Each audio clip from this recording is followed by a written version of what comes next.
इयत्ता 7वी मराठी विषयाच्या तासिकेत मी सौ सोनाली चुरी आपणा सर्वांचे स्वागत करते.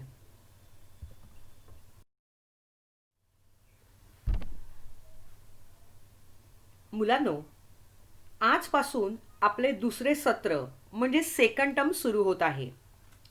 आजच्या व्हिडिओपासून आपण एक वेगळा उपक्रम राबवणार आहोत. तुम्हाला उत्सुकता असेलच ना? आपण सुरुवातीला शब्दलेखन घेत होतो आणि शेवटी त्याची उत्तरं पाहत होतो, बरोबर ना? आता डॉक्टर पुष्पा पै या लेखिका आहेत. यांच्या गोष्टी बाराखडीच्या या पुस्तकातून मी दर व्हिडिओतून एक गोष्ट सांगणार आहे. ती गोष्ट तुम्ही नीट ऐकायची आहे. त्यातून तुम्हाला आवडलेले 5 शब्द लिहायचे आहेत. याचं कारण असं की तुम्ही एका जागी बसून छान ऐकाल आणि एका जागी बसून ऐकायची तुम्हाला सवय लागेल. नवीन नवीन शब्द ऐकायला मिळतील, तुमच्या ज्ञानामध्ये भर पडेल आणि तुमची शब्दसंपदा वाढेल आणि आपली बाराखडी सुद्धा भाषेद्वारे छान होईल. तर आहात ना तयार ऐकण्यासाठी? चला तर मग सोबत वही आणि पेन घेऊन बसायचं आहे, कारण आवडलेले 5 शब्द, कुठलेही 5 शब्द गोष्टीतलेच फक्त, ते तुम्हाला लिहायचे आहेत. चला तर मग. It's story time. आजची गोष्ट आहे क ची. क. किरण आणि करुणा उन्हाळ्याच्या सुट्टीत कोचीनला गेली होती. किरण, करुणा, कोचीन, बघा कसे शब्द येत आहेत. पूर्ण क चेच शब्द आहेत. तर ह्यातनं जे 5 शब्द आवडतील ते तुम्हाला लिहायचे आहेत. मी पुन्हा एकदा वाचन करते. किरण आणि करुणा उन्हाळ्याच्या सुट्टीत कोचीनला गेली होती. तिथे त्यांचे काका काकू राहायचे. किरणचे काका वकील होते. त्यांचा मोठा बंगला होता. आवारात चिक्कार झाडे होती. एका बाजूला करवंदाची जाळी होती. काजूची झाडेही भरपूर होती.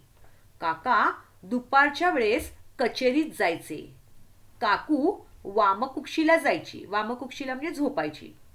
नोकर वर्ग काम आटपून डुलक्या घ्यायचे. किरण आणि करुणा मात्र कधी कैऱ्या पाडायचे तर कधी करवंदाच्या जाळीतून करवंदे आणायचे. बंगल्याच्या मागच्या बाजूला समुद्र किनारा होता. किरण आणि करुणा एक दिवस ह्या किनाऱ्यावर फिरायला गेली. हिंटा हिंटा ती एका कडेला पोचली. तिथे खडकात गुहा असल्यासारखं त्यांना वाटलं, म्हणून ती हळूच आत शिरली. आत सगळा काळोख होता. काही दिसेना. थोडे पुढे गेल्यावर पाहता तर काय, एक काळा भिन्न माणूस कंदिलाच्या उजेडात सोन्याची बिस्किटे एका लाकडी कपाटात ठेवत होता. इतक्यात किरणला शिंक आली आणि त्या माणसाने वळून पाहिले. इथे संध्याकाळ झाली तरी किरण आणि करुणा कुठे दिसेनात.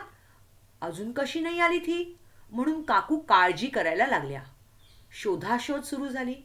केशव व इतर गडी त्यांना शोधत निघाले. कोणीतरी 2 मुलांना खडकाच्या बाजूला जाताना पाहिल्याचे सांगितले. नोकर तिथे धावले. आत जाऊन पाहिले तर दोन्ही मुलांना करकचून बांधून ठेवले होते.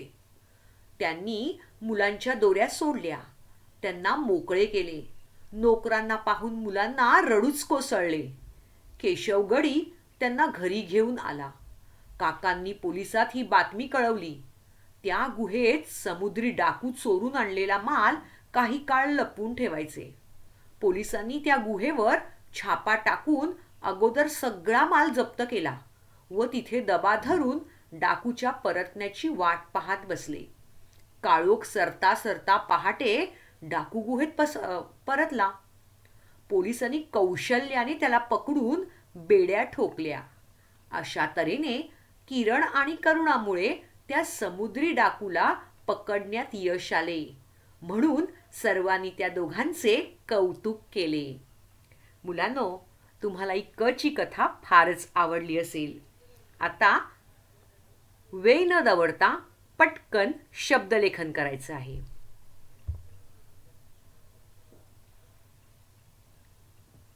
चला तर मग वरती शीर्षक म्हणजे हेडिंग द्या, शब्दलेखन, आणि 5 नंबर टाकून घ्या. आजची दिनांक लिहायची आहे आणि पटापट शब्द लिहायचे आहेत. जसं बघा, आता आज मी क ची कथा सांगितली, उद्या मी ख ची सांगेन. कळलं? तर आज क वरून काय ऐकलं तुम्ही? क वरून कथा, क वरून किरण, क वरून करुणा, क वरून कोचीन, क वरून काका, काकू, करवंद, कचेरी, काम, कैऱ्या, किनारा,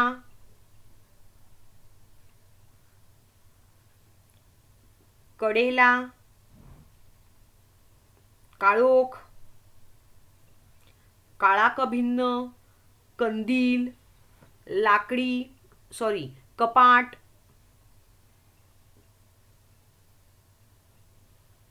काळजी, केशव,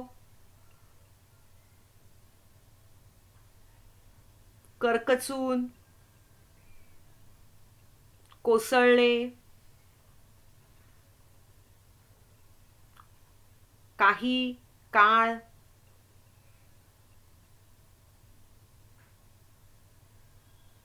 कौशल्याने. कळलं? तर अशा प्रकारे जे जे क चे शब्द आलेले आहेत ते फक्त 5 शब्द तुम्ही लिहायचे आहेत. ठीक आहे? चला तर मग आता आपण आजपासून भाग 2 पाठ 8 शब्दांचे घर हा पाठ, ही कविता शिकणार आहोत.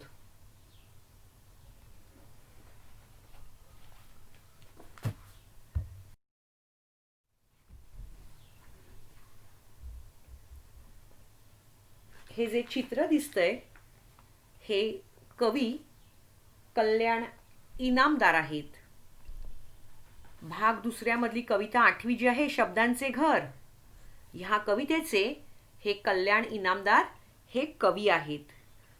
आता थोडंसं ह्या कवींविषयी आपण जाणून घेऊया.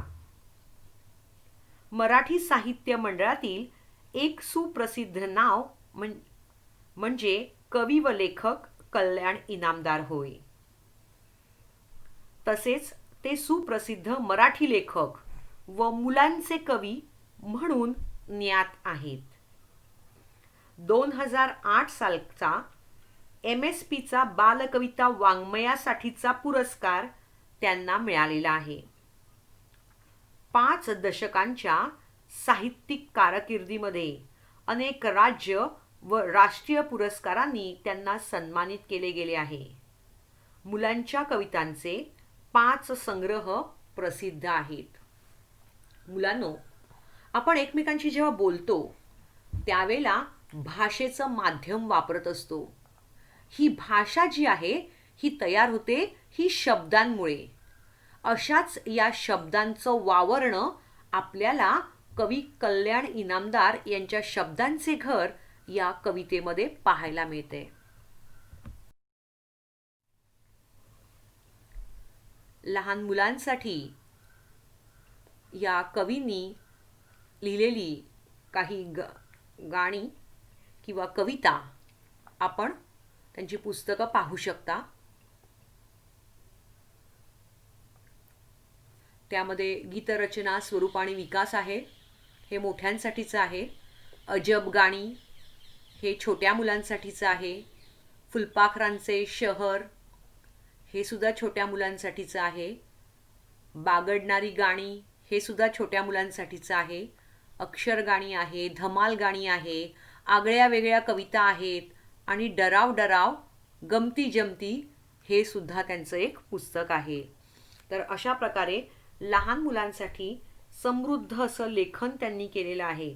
आणि हे छोट्या मुलांचं जे लेखन असतं याला बाल वाङ्मय असं म्हणतात. बाल म्हणजे छोट्या मुलांसाठी जे लेखन केलेलं असतं ते बालवाङ्मय असं म्हणतात आणि या कविता आहेत म्हणून ह्याला म्हणतात बालकविता वाङ्मय. ठीक, चला तर मग सुरुवातीला आपण प्रस्तावना पाहूया. कल्याणी नामदार, जन्म 1939 आणि मृत्यू 2008. आभाळाचे पंख, अजब गाणी, अक्षर गाणी, धमाल गाणी इत्यादी बालसाहित्य प्रसिद्ध. मी आत्ताच सांगितलं बालसाहित्य म्हणजे लहान मुलांसाठी केलेलं लेखन. भाषेद्वारे आपण आपले विचार सुखदुःख व्यक्त करतो. प्रस्तुत कवितेतून कवीने आपल्या भोवतीचे शब्दांचे वावरणे कसे सुंदर आहे हे सांगितलेले आहे.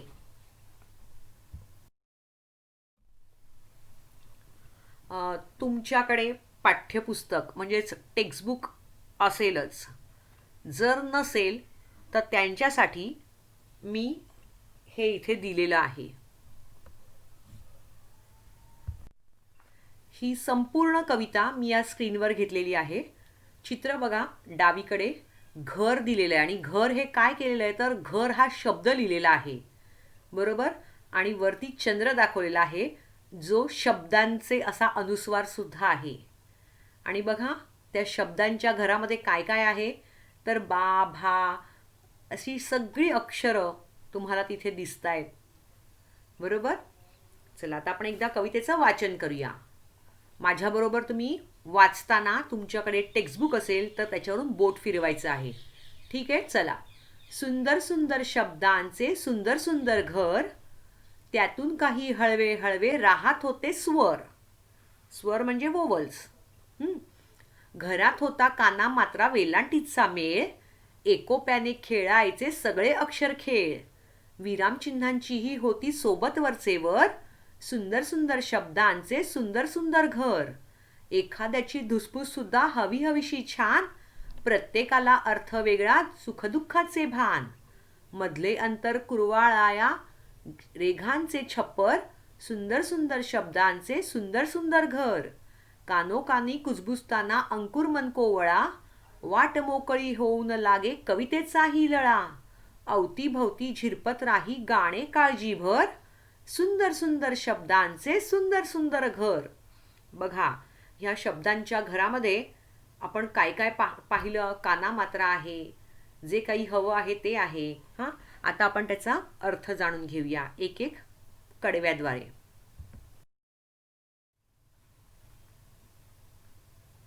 पान नंबर 28, कविता 8वी, शब्दांचे घर. ऐका, वाचा, म्हणा. सुंदर सुंदर शब्दांचे सुंदर सुंदर घर, त्यांतून काही हळवे हळवे राहत होते स्वर. हां, हळवे म्हणजे काय तर इमोशनल, कोमल, सॉफ्ट असे, बरोबर. तर सुंदर सुंदर शब्दांचे सुंदर सुंदर घर म्हणजे काय तर सुंदर सुंदर शब्दांचे सुंदर सुंदर घर आहे. त्यातून काही हळवे हळवे राहत होते स्वर. त्या घरात काही कोमल नाजूक असे स्वर राहत होते. घरात होता काना मात्रा वेलांटीचा मेळ, एकोप्याने खेळायचे सगळे अक्षर खेळ. विरामचिन्हांची होती सोबत वरचेवर, सुंदर सुंदर शब्दांचे सुंदर सुंदर घर. आता याचा अर्थ असा की शब्दांच्या घरामध्ये कोण कोण होतं. काना, मात्रा, वेलांटी, बरोबर. काना म्हणजे अक्षराच्या बाजूला असतो तो काना असतो. मात्रा म्हणजे अक्षराच्या डोक्यावर असलेला तिरकी रेष म्हणजे मात्रा. आणि वेलांटी म्हणजे पहिली वेलांटी आणि दुसरी वेलांटी, बरोबर.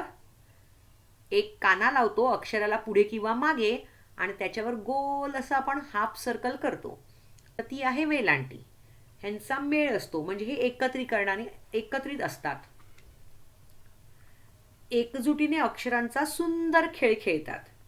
त्यांच्यासोबत आता कोण असतं.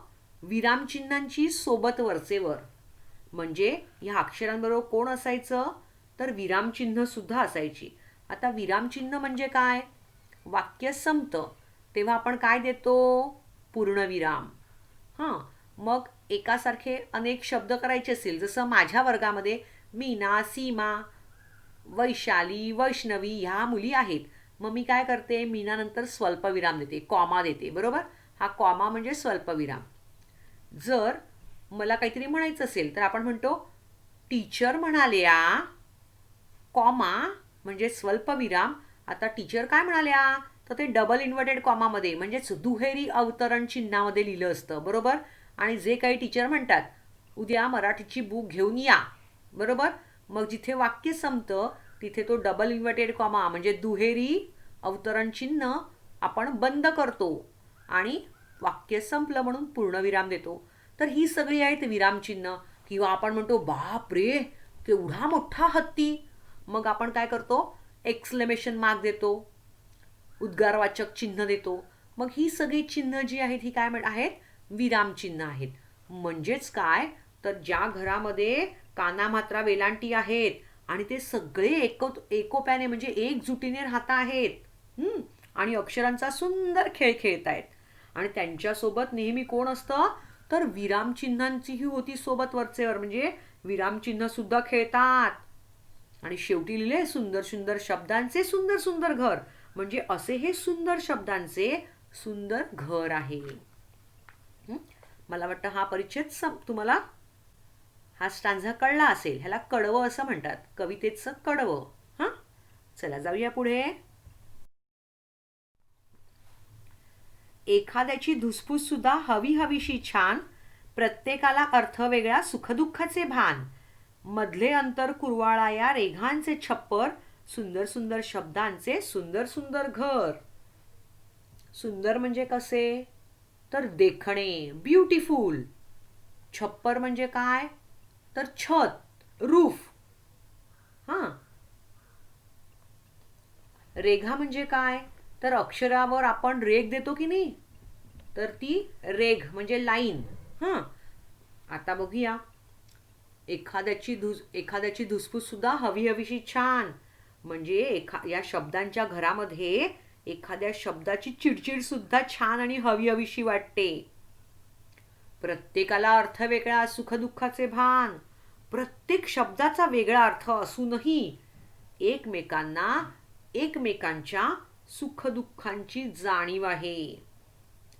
मधले अंतर कुरवाळाया रेघांचे छप्पर, म्हणजे त्यांच्यामध्ये काही बी नसलं किंवा दुरावा निर्माण झाला तर त्यांना एकत्र ठेवण्यासाठी त्यांच्या डोक्यावर काय आहे? रेघांचं छप्पर घातलेलं आहे. बघा, आता रेघांचं छप्पर म्हणजे तुम्ही शब्द लिहिता, बरोबर? आणि त्या शब्दावर तुमच्या इंग्लिशमध्ये बघा, तुम्ही लिहिता इंग्लिशचं स्पेलिंग जेव्हा लिहिता तेव्हा त्या स्पेलिंगच्या वरती डोक्यावर रेष देता का? नाही देत. पण हिंदी आणि मराठीमध्ये अक्षरांच्या किंवा शब्दांच्या डोक्यावर रेष दिली जाते. मग अनेक अक्षर एकत्र येऊन त्याच्या डोक्यावर एकत्रितपणे रेष देतात. तो काय असतो? एक शब्द असतो, बरोबर? मग त्यांच्या डोक्यावर काय केलं जातं? रेघांचं छप्पर घातलेलं असतं, असं कवी म्हणतायत. सुंदर सुंदर शब्दांचे सुंदर सुंदर घर, असे हे सुंदर शब्दांचे सुंदर घर आहे. कळलं? चला आता आपण पुढच्या परिच्छेदाकडे म्हणजेच पुढच्या कडव्याकडे वळूया. आता बघा, परिच्छेद कसला असतो? पाठाचा असतो. लेसन असतो, त्याचा परिच्छेद असतो किंवा उतारा असतो. आणि कवितेचं असतं कडवं, स्टांझा. हां, चला आता शेवटचं कडवं आपण बघूया. कानोकानी कुजबुजताना अंकुर मन कोवळा, वाट मोकळी होऊन लागे कवितेचाही लळा, अवतीभवती झिरपत राही गाणे काळीजभर, सुंदर सुंदर शब्दांचे सुंदर सुंदर घर. आता झिरपणे म्हणजे पाझरणे आणि लळा म्हणजे काय? तर जिव्हाळा. कानोकानी कुजबुजताना अंकुर मन कोवळा, म्हणजे हे एकमेकांच्या कानामध्ये ते मनातलं नुकतंच उमललेले कोवळे भाव कुजबुजून सांगतात. वाट मोकळी होऊन लागे कवितेचा हिलळा, भावना मनामध्ये ठेवत नाहीत तर त्या भावनांना मोकळं करतात. कोण? शब्द. अवतीभवती झिरपत राही गाणे काळीजभर. म्हणजे भावनांची वाट मोकळी करताना कवितेचा लळा लागतो. प्रेमळपणे कविता तयार होते. आणि सभोवताली मनभर गाणं पाझरत राहतं, झिरपत राहतं. हां, असे हे सुंदर शब्दांचं सुंदर घर आहे. कविता अतिशय सोपी आहे. मी पुन्हा एकदा तुम्हाला त्याचे शब्दार्थ सांगते. हळवे, हळवे म्हणजे कोमल. भान म्हणजे लक्ष किंवा ध्यान. सुंदर म्हणजे देखणे किंवा मनोहर. छप्पर म्हणजे छत किंवा घरावरचं आच्छादन, ज्याला रूफ तुम्ही म्हणता. रेघ म्हणजे रेषा. झिरपणे म्हणजे पाझरणे. लळा म्हणजे जिव्हाळा.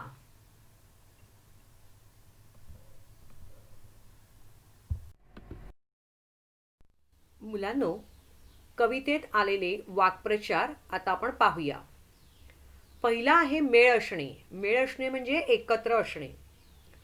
दुसरं आहे कानात कुजबुजणे, म्हणजेच हळू आवाजात बोलणे. बघा, मैत्रिणी तुम्ही कानामध्ये काहीतरी बोलता हळूच, मित्र मैत्रिणी मिळून, हा ना, ते कुजबुजणे आहे. ठीक. आता वर्कबुक तुमच्याकडे असेलच. आता आपण वर्कबुकचे म्हणजेच व्यवसायातली प्रश्न उत्तरं लिहून घेणार आहोत. प्रश्न पहिला आहे, 1 ते 2 शब्दात उत्तरे लिहा. मी 2 मिनिटं देणार आहे एक एक प्रश्नासाठी. तुम्ही पटकन त्याचं उत्तर शोधायचंय आणि टेक्स्टबुकमध्ये पेन्सिलीने अंडरलाईन करून ठेवायचे. कारण तुम्हाला आता पॅसेज किंवा कविता देणार आणि त्याच्यावर प्रश्न उत्तरं विचारली जातील. प्रश्न विचारणार आणि उत्तरं मात्र तुम्हाला शोधून लिहायची आहेत. त्यासाठी तुम्हाला शोधता येणं गरजेचं आहे. उत्तरं मी देणारच आहे. चला तर मग. प्रश्न पहिला, 1 ते 2 शब्दात उत्तरे लिहा. त्यातला पहिला प्रश्न आहे, मुळाक्षरातील एकूण स्वर. आता हे उत्तर पाठ्यपुस्तकात नाहीये, बरोबर. मग मुळाक्षरामध्ये एकूण स्वर, स्वर म्हणजे वोवल्स, मराठीमध्ये किती आहेत ते लिहा. माझं उत्तर मी नंतर सांगणार. मोजा. अ आ इ ई, उ ऊ ए ऐ ओ औ अम आहा. मोजा किती येतात आणि ते लिहा उत्तर. पेन्सिलीने लिहायचं, पेनाने नाही. लिहिलं?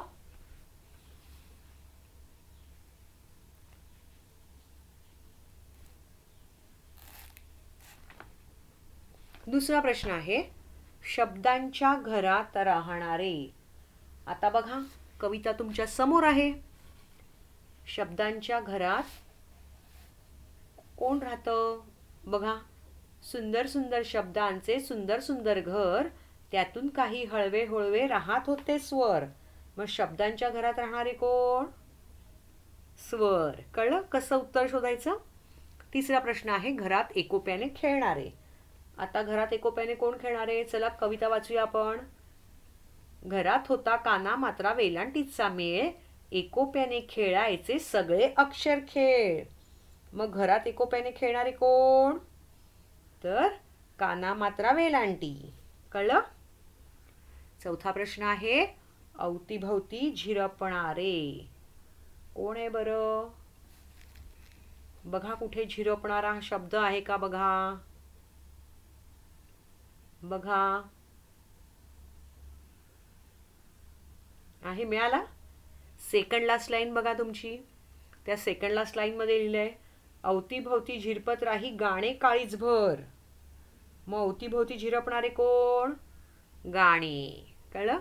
आता पाचवा प्रश्न बघा, या कवितेच्या कवीचे नाव कोण आहे? कवितेच्या शेवटी दिलेले बघा, कोण आहे? कल्याण इनामदार. आता सहावा प्रश्न, वाट मोकळी होऊन लागे. वाट मोकळी होऊन लागे काय? बघा, खालून तिसरी ओळ आहे, वाट मोकळी होऊन लागे कवितेचाही लळा. वाट मोकळी होऊन लागे कोण काय आहे? कवितेचाही लळा. मिळालं उत्तर? चला आता आपण लिहूया. हां, आता लिहिण्या अगोदर एक सूचना. मुळाक्षरातील एकूण स्वर मी सांगितले तुम्हाला लिहायला सांगितलं. तुमचं उत्तर आणि माझं उत्तर यामध्ये एकमत नसेल याचं कारण सांगते. अ, आ, इ, ई, उ, ए, ऐ, ओ, औ, अम, आहा. अ, आ, इ, ई, उ, ए, ऐ, ओ, औ, अम, आहा असे 12 स्वर आपण शिकलो होतो. पण मागील 2 वर्षामध्ये 2 स्वर ॲड झालेले आहेत मराठीमध्ये, ॲ आणि ऑ. आणि म्हणून मुळाक्षरातील एकूण स्वर किती? 14. हां, तर आता मुळाक्षरातील एकूण स्वर विचारले तर आपण 14 म्हणायचो. आणि पूर्वी आपण 12 खडी लिहायचो. क, का, की, की, कु, कु, के, कै, को, कौ, कम, कहा ही 12 अक्षरं यायची आणि म्हणून आपण 12 खडी म्हणायचो. पण आता ॲ आणि ऑ हे त्याच्यामध्ये ॲड झाल्यामुळे आता 12 खडी न म्हणता 14 खडी म्हणावी लागेल. कळलं? मग आता मुळाक्षरातील एकूण अक्षर किती, स्वर किती झाले? सॉरी, मुळाक्षरातील एकूण स्वर किती झाले? 14. लिहून घ्या, 14. च ला कानात चा आणि त्या चावर 2 मात्रा, 14.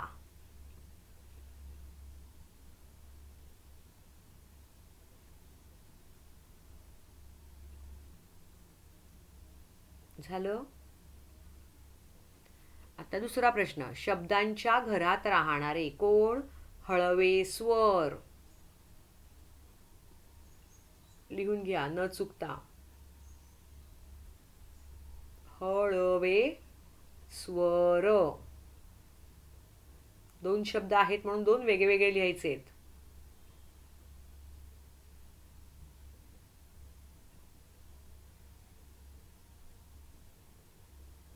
झालं? तिसरा प्रश्न. घरात एकोप्याने खेळणारे. काना मात्रा वेलांटी. हां, मग कानानंतर स्वल्पविराम, मात्रानंतर स्वल्पविराम आणि मग वेलांटी. चला लिहून घ्या असंच. जसं दिलं तसंच लिहून घेण्याचा प्रयत्न करा.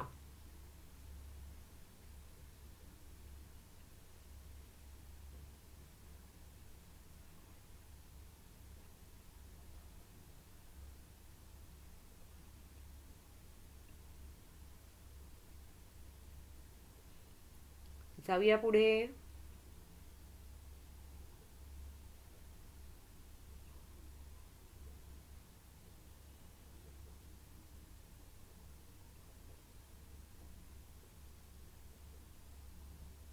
अवतीभवती झिरपणारे.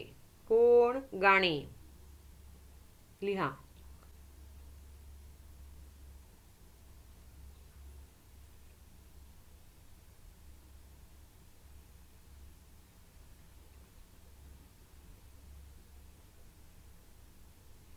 झालं लिहून? चला आता 5व्या प्रश्नाकडे जाऊया. या कवितेच्या कवीचे नाव आहे कल्याण इनामदार. हवं असेल तर टेक्स्टबुक समोर ठेवलेलं असतं ना लिहिताना तुम्ही. जर काही डाऊट असेल तर पुस्तकातनं ते स्पेलिंग कॉपी करायचं आहे. कल्याण इनामदार.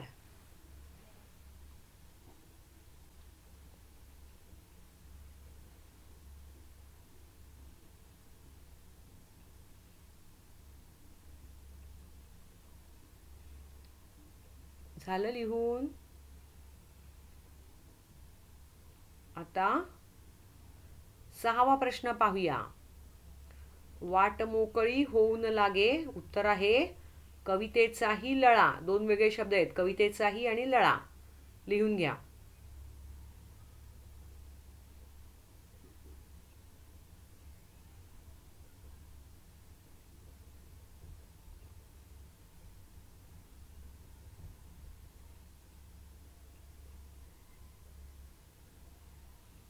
झालं लिहून?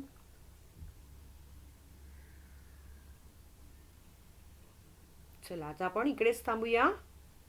नेक्स्ट व्हिडिओमध्ये आपण पुढचे प्रश्न सोडवून घेऊया. वर्कबुक वेळच्या वेळी कंप्लीट करा.